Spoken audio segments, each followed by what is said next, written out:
Hello, and welcome to the My Messy Church podcast. Each week, we'll be going through your questions from the weekend services and doing our best to present answers from a biblical perspective. If you haven't yet listened to the weekend sermon, I want to encourage you to head over to curtislake.org/media for context of what we will be discussing today. We love getting your questions and cannot wait to grow together. So, without further ado, let's dive into My Messy Church. Hello, Curtis Lake. Welcome back to the My Messy Church podcast. So we have 4 whole questions this week.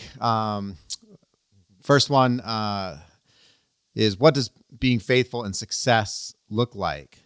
And what does it look like when you're unsuccessful? We were talking about the importance of, as a servant of Christ, the importance of being trustworthy, right? That this is the chief quality that I believe Jesus is looking for when it comes to how we are serving him. That is, like, he's put something into our hands, something that he has invested in our lives. And the question that we each have is, like, are we going to be trustworthy? Are we going to prove ourselves trustworthy with whatever that thing is? And sometimes that, like, in being trustworthy, a person might be successful with whatever it is that they're doing. And when I say successful, I mean like successful in the traditional ways that we would measure success. But sometimes even being utterly trustworthy may not necessarily yield, again, success in the way that we often measure it. So what does being faithful in success look like, and what does it look like when you're unsuccessful? So first, let's talk about being faithful in success. I think it's probably no surprise that success can actually be incredibly challenging, right? I mean, who of us doesn't want to be successful in whatever it is that we're doing? But isn't it interesting that, like, as a lot of times people experience success,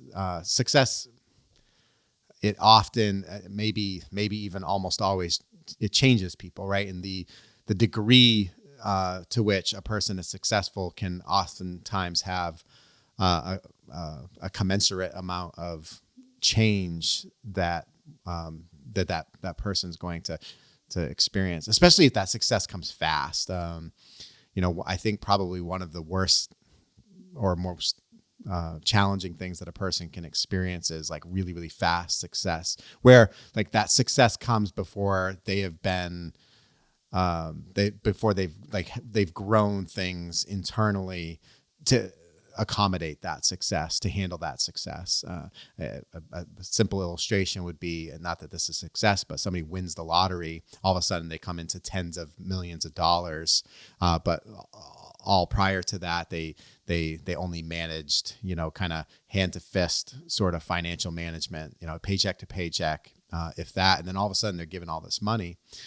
And a lot of times that wealth, that newfound sudden wealth, it doesn't last very long because they haven't actually grown the characteristics necessary to manage that kind of thing. Same thing with somebody just comes into what looks like success, because of some stroke of luck or stroke of genius even.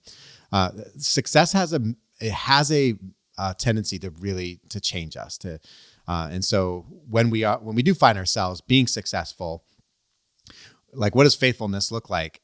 Well, faithfulness, I think it requires a continued kind of humility, a groundedness. A lot of times if somebody meets somebody that is really, really successful, maybe famous even, right? And if that really successful, really famous person just treats somebody, a commoner like you and me, with regular human decency and just acts kind of like a normal human being and not some crazy entitled person, the person might come away and be like, oh man, I got to meet so-and-so, and you wouldn't believe, like, how grounded this person was. And it's, why is that? Why is it almost surprising that somebody who's become famous, rich, powerful, whatever, why is it surprising to us when they come off as being very, very much like us. Well, it's because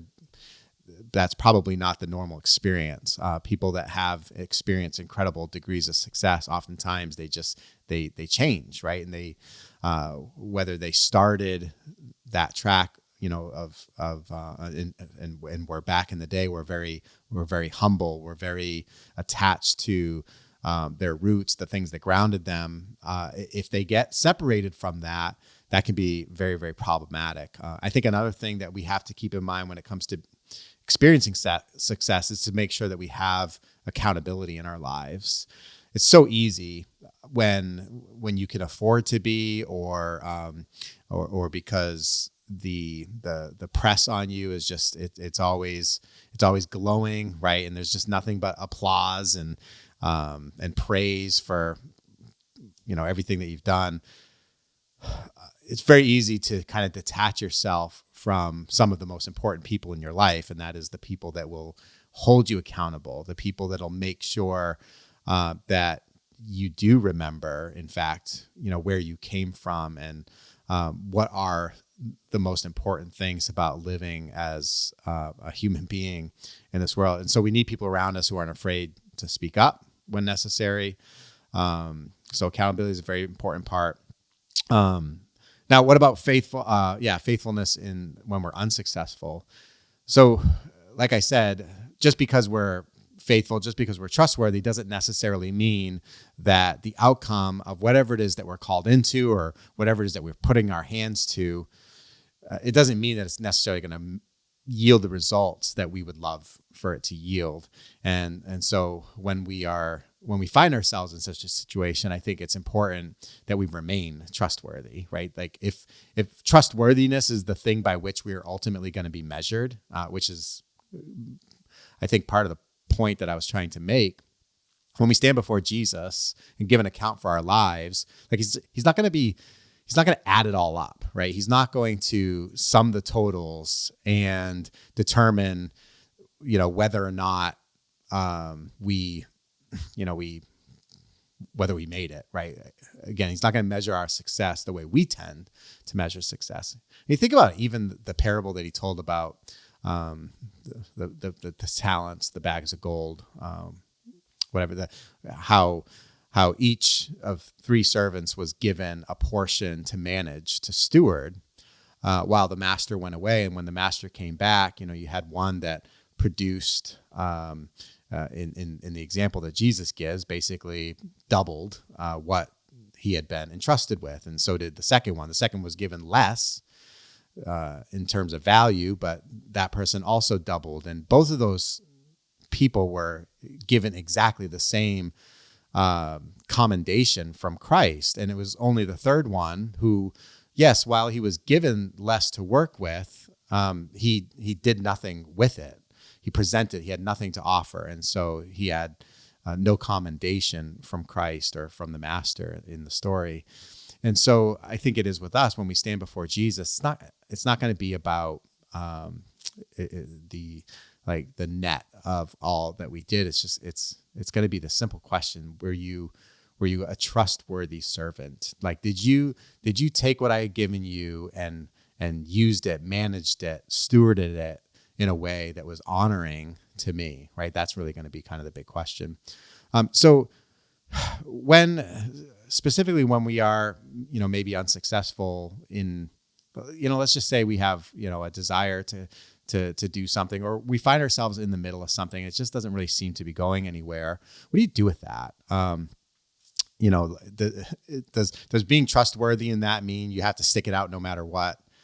I don't know. I think it certainly can be that, but I do think that this is a place where, we absolutely have to continue to rely on and listen to God's spirit, like listen to God's voice, to be in constant communication with him, because again, if something that I'm attempting or something that I'm investing my life in, it isn't proving fruitful, then I think it's perfectly okay to ask the question, well, is it that God he's just not in this, right? And so I need to think about and find out what it is that God, is in that maybe, so maybe I need to stop kind of moving in this direction and go somewhere else.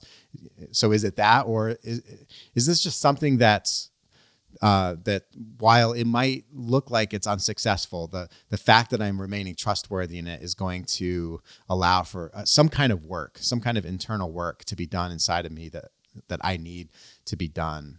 So yeah, I think that when it comes to searching our hearts, with how we are living our lives, let's ask ourselves the question, and let's put it before God and ask God to reveal to us, God, am I actually being trustworthy with what you've given me? And if I'm not, then let's start moving forward in becoming more faithful, more trustworthy in that. Next question is, we can't all be successful, but we can all be faithful. Faithfulness is success in God's eyes. So how might faithfulness not look like success? So I made the statement that, and the person's quoting here, we can't all be successful, but we all can be faithful. Again, just reiterating the fact that what we are ultimately called to is a life of faithfulness, a life of being trustworthy, whether that yields successful results or not. And so this person comments that faithfulness is success in God's eyes. I'd agree with that, right? Like the very fact of faithfulness is in and of itself, that's success in God's eyes, right? Again, not tallying up the score, but truly measuring the degree of faithfulness that we are living out in our lives. So how might faithfulness not look like success is the question.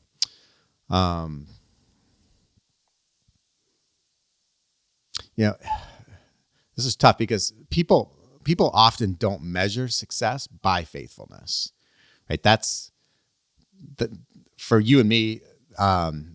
When what we notice as success, we're not noticing it because generally just because of how faithful somebody's being. Like we're often like the very fact that we're seeing something or being told about something or something's grabbing our attention, it's often the success, right? That is the thing that's catching our eyes. And so people often don't measure success by faithfulness like God does. We're often looking more at outcomes or results. So yeah, I mean, how might it not look like success? Well, let's remember that to be faithful will oftentimes mean necessarily that we're going to experience adversity. It seems like in so many of the examples that we have through all of the Bible, people that prove themselves faithful in whatever it was that God called them to, they went through extremely incredible bouts of adversity, right? Like things coming against them that you and I might consider to be almost intolerable, if not but for God's help in kind of working through that adversity. And so, and I'm sure, many people listening to this will say that they've experienced the same thing, that, in being trustworthy and being faithful, like I had to walk through a lot of adversity, a lot of opposition, a lot of things kind of coming against me. Sometimes that adversity is really extreme. Sometimes it meant martyrdom, right? Like you think about so many that have lived a life that was committed to being faithful to God without any concern about like what that meant for them physically, materially, right? Like how people have expressed trustworthiness with their lives, even though it meant that they were going to lose everything, that all was going to be taken away from them, or that even their very lives would be taken, right? So that doesn't look successful, right? It looks pretty unsuccessful when your life is taken. But again, that's Jesus never promises us, because we come to him, he never promises us this life that is going to be free from any kind of adverse circumstances. He doesn't promise that it's just going to be all clouds and daisies and very, very little for us to ever be concerned with, because, he's going to kind of wrap us up in spiritual bubble wrap, and now we will be immune to all of the havoc that is going on in this broken world. No, I mean, it's quite the opposite. In fact,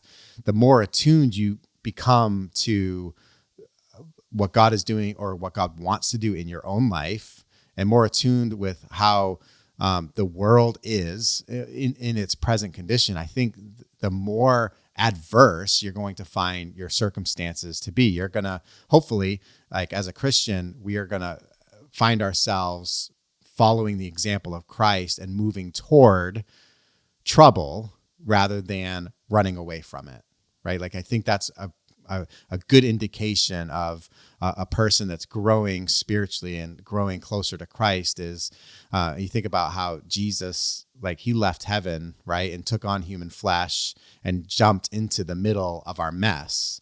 And so I think the Christian, the person who's following Christ is there's going to be ways in which they're doing that as well. While the rest of the world is running away from trouble and running to safety, or running to what they presume is to be safety, the follower of Jesus often is called to run toward the trouble, run toward the mess, kind of like the hero that runs into a burning building and rescues people out before the building burns to the ground. They give no thought for their own personal jeopardy or what might happen to them physically, but they put their lives on the line and they go in and they save. And so I think as Christians, we're called to much of the same, not to be these bystanders that don't ever get our hands dirty or allow for our lives to intersect with the mess that's going on around us.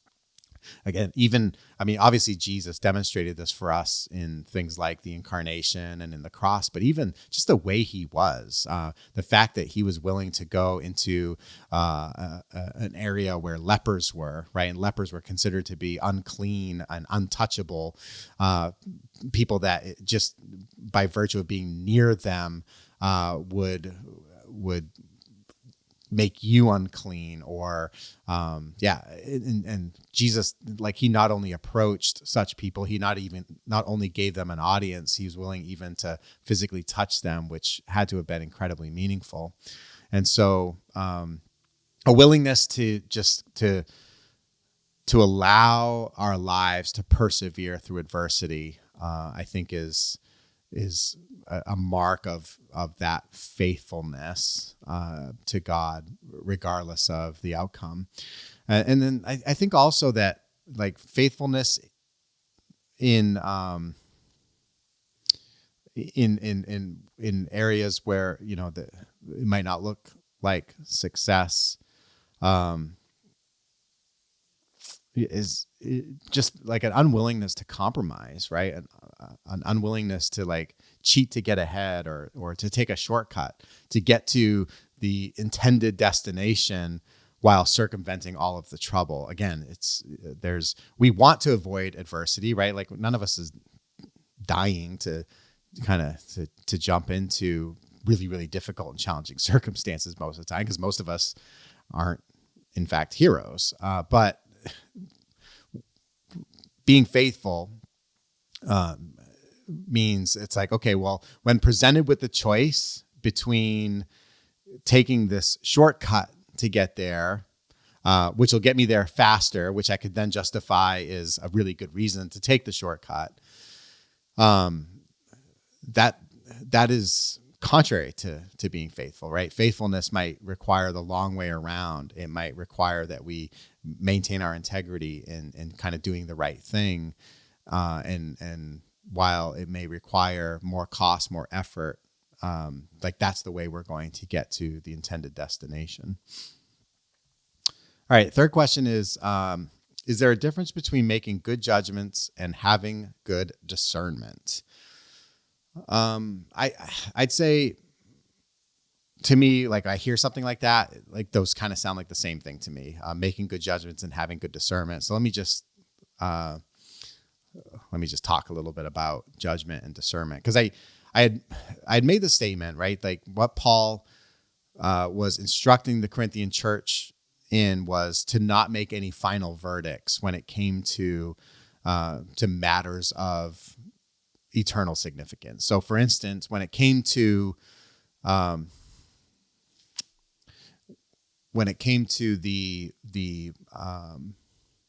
calling that he had, if you remember, like he described himself as a servant of Christ, and this word servant meant that he was a person who was vested with some degree of authority, but who also fell under the authority of another, right? That there was always there was an empowering kind of authority over Paul that gave him the responsibility of exercising some authority, but he was himself under authority.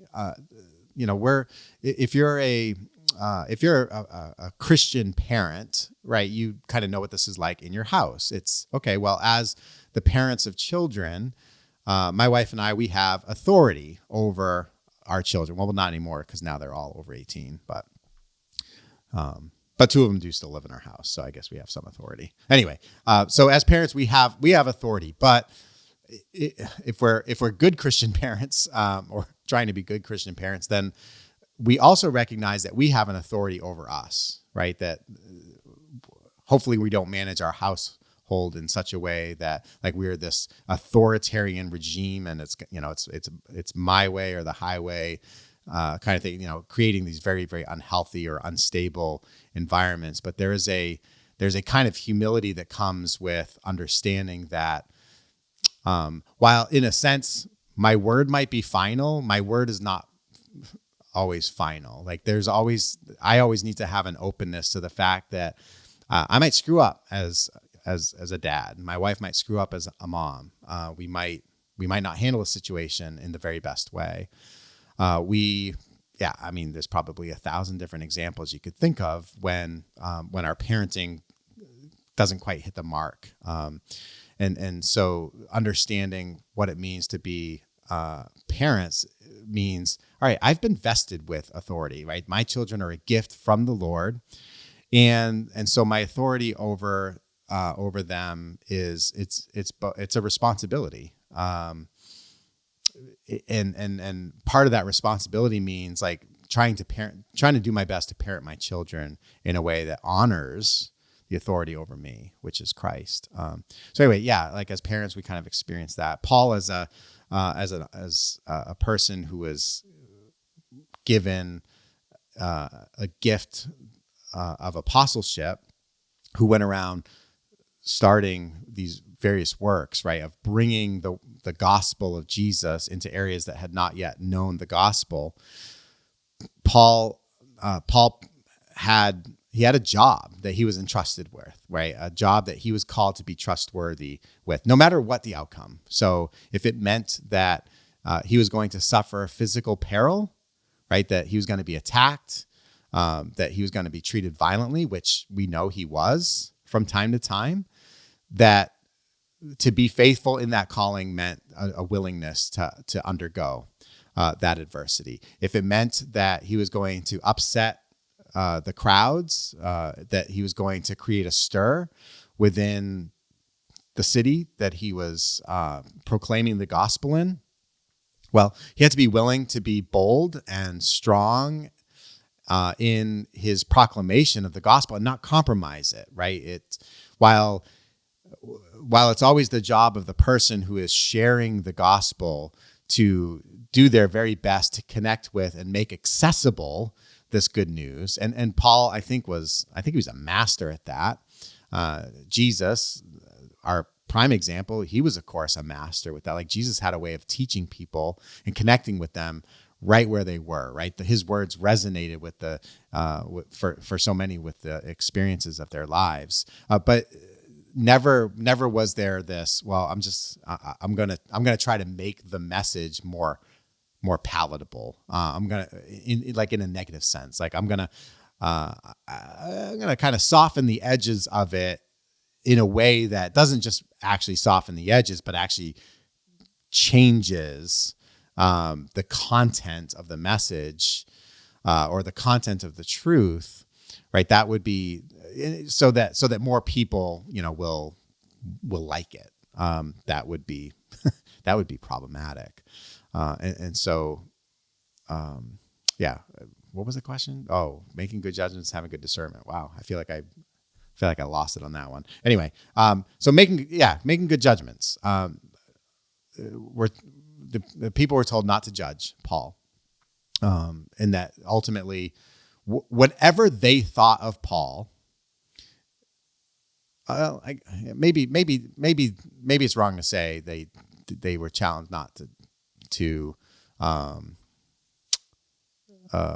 not to judge Paul. I guess I wouldn't say it that way.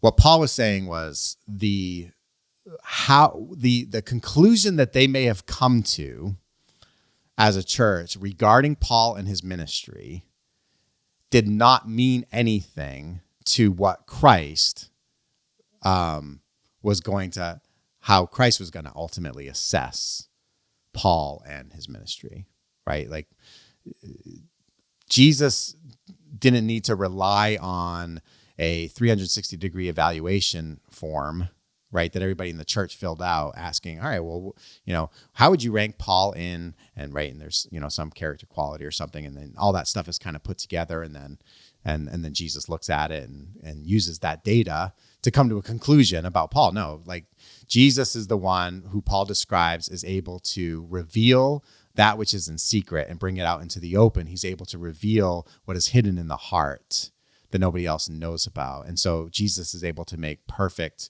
judgments. And that's why we, in a sense, we're instructed, like, don't make any final judgments, any final verdicts. In fact, Paul says, he goes so far as to say, I don't even judge myself in that way. Like, I don't, there was a quote I read that said something to the effect of, don't become discouraged, thinking that you have just utterly failed in whatever it is that God has given you to do. And also, don't be presumptuous that you have somehow made it. What we ought to be looking toward is being trustworthy, just continuing to persevere and be faithful with what God has given us. So we do, like, when it comes to being to judging and discerning, I think that those things are important. Discernment, for those of you that don't know, discernment is that ability to kind of see. I don't know if I'd say maybe read between the lines sometimes, or to see what is not just clear and obvious. So you've practiced discernment sometimes when somebody was sharing, and you were parsing what it was that you were hearing in order to determine whether or not it was actually true, right? Like, discernment says, okay, I'm gonna take what is being what is being told to me or what is being shown to me, and I'm going to like try to understand what might be underlying what might just be otherwise clear and obvious. Some people would talk about things like intuition, right? Like people who have this gift of intuition where they just, they can pick up signals that people are giving, like body language and also just the way somebody might speak about something and be able to kind of peer on beyond what is right there, what is being articulated or what is right there before you. They can kind of see beyond that, right? So discernment's something like that. Sometimes discernment is it rises to the level of being a spiritual gift that God gives to us sometimes. And you see this evidenced in like Jesus demonstrated this sometimes when, the account, the story is given and, somebody was saying one thing and then, Jesus saw or was able to understand the motive behind what was being said. Or there's times when somebody doesn't say anything at all and Jesus is able to kind of read what's in the heart of that person. And that's a gift that, sometimes we as Christians will experience as well. All right. And then the final question is, Where do you feel like you have been tested in the responsibilities that God has given you? Well, that's a great question. So, as a, my current reality is, kind of the pastor of a church. I shared a little bit of this in second service. I don't know when this question was asked, but second service, I definitely, probably shared a little bit more and talked about, one of the things that this is, I'm sure, unique to me. I think most pastors are probably going to feel this way. We have this incredible desire to make everybody happy. That it's a pretty poor pastor who shows up week after week with a desire to make everybody angry, right? Or to be discouraging. It's hard to imagine that person's long for the job. And so, sometimes we have this incredible desire to make everyone happy. And I shared with the folks, I was like, I've got married couples in the church, and I can't even make the two of them happy, right? Like, one of them's happy with me, one of them's not happy with me. How could I expect that in a room full of people that either things I'm going to say or things that I'm going to do, that they're going to make everybody happy? And so that's an incredible way of being tested, I think, because as a person who I believe, so this is the way I see myself as in pastoral ministry, is I have been entrusted with a responsibility. And while, I don't want to have this weird, crazy savior complex where it's all up to me whether or not a person makes it into heaven or, into the kingdom of God or not. So it's not that, but there is this feeling of responsibility that I have for the spiritual well-being of people that are part of our community. The office of the pastor is likened to the responsibilities of a shepherd, right? So the imagery is given us of a shepherd and a flock of sheep. As many of you have heard for years, right? The analogy of the church being like a flock of sheep. And the shepherd, a good shepherd has a certain way with the sheep. And it's not one of lording over. It's not one of oppressive and controlling kind of leadership. And unfortunately, that does become the kind of persona that unfortunately a lot of religious leaders take on. But anyway, so I've been given this responsibility, and I kind of take that responsibility very seriously. And so the challenge sometimes in the desire to not want to upset people is the willingness to just sort of be firm in my convictions, what I believe, to hold those convictions also with a degree of humility, a willingness to understand that there are things that I could be wrong about. In fact, I'd go so far as to say there are things I am wrong about, that maybe someday I won't be wrong about.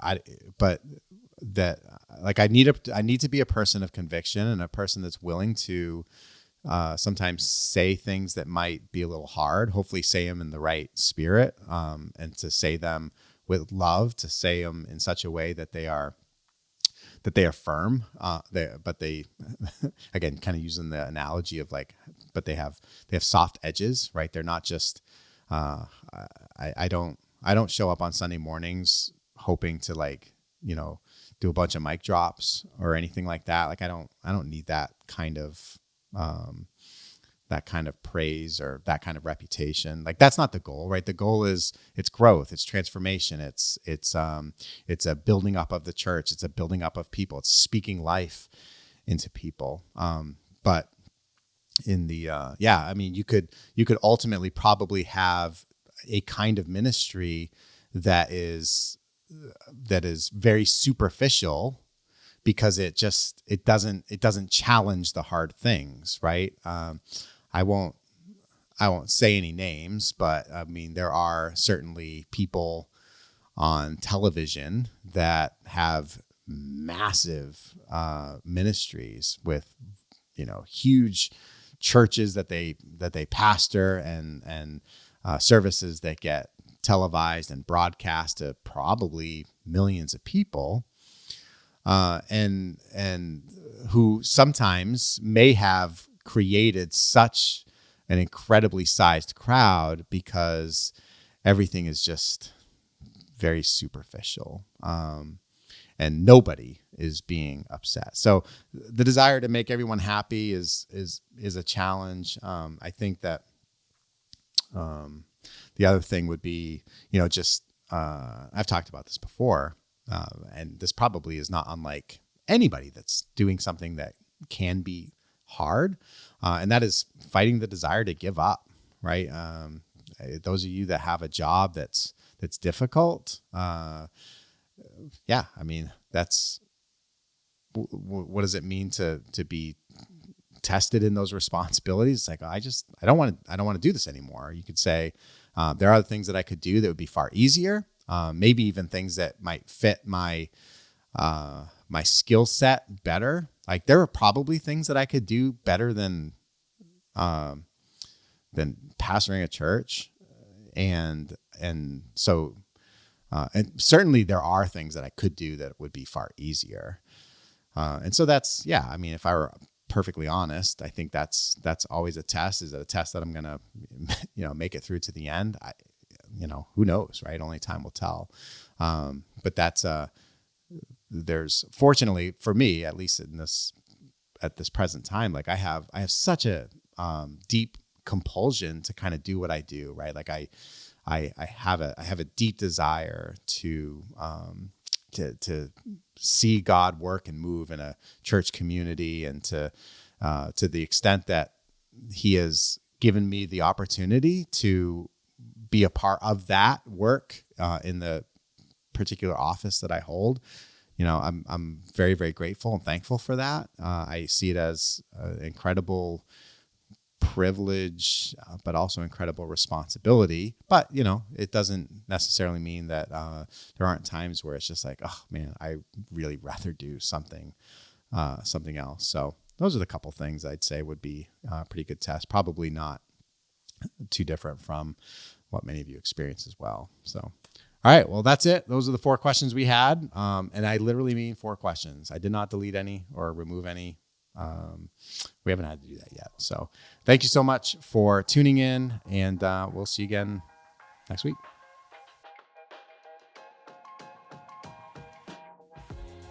Thank you for joining us for this week's episode of My Messy Church. If you haven't done so yet, be sure to head to your app store and download the Curtis Lake Church app for easy access to all of our content. Thank you so much for joining us, and we can't wait to be with you next week.